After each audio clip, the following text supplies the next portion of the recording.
this film had a really great tone that it sort of committed to and executed really well, uh, both in the presence and performance of the actors, and also in just the visually, the aesthetics of the film.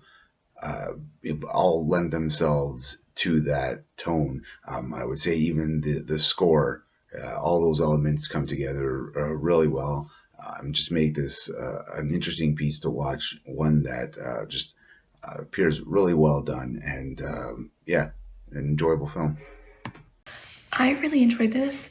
I thought that they built tension really, really well, and they had a lot of kind of like intrigue with the girl in the red, like standing on the side when they were in the car still, and you kind of like not really knowing how that was gonna play out quite yet. Was it gonna be like a stalker situation? Was it gonna be something going on that like almost like purge like where just like people are being crazy with no limits? So they did a really good job of kind of building the tension, building the suspense, until you kind of get to like their boiling points when they're, you know, finally back in their apartment.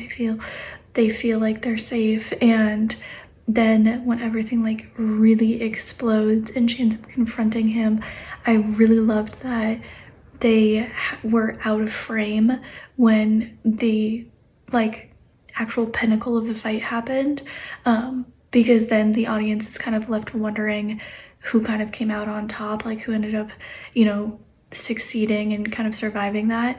And then to get to the very, very end, and he just completely continues with his morning, like with making a coffee, like I assume that he would do every other morning, is so completely unhinged.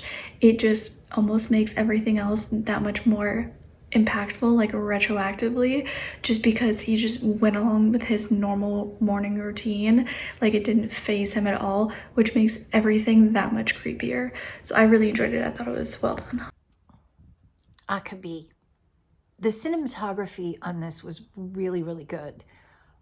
The one thing that I found funny though was that there were subtitles for the old movie that she was watching, which was in English, but yet there were no subtitles for the rest of the film, which was not in English. So it was very difficult to try to kind of figure out what was going on. I wish that there had been subtitles for that. But what I could gather is it looked pretty interesting. And I think that the actors did a really good job. This was a suspenseful short film. I enjoyed the twist by the end of the film, which sort of shows the viewers that her boyfriend cheated on her and the girl is pregnant with his baby. I thought the suspense was executed great, and it allows the viewers to really connect with the story and the female characters in the film overall. So well done.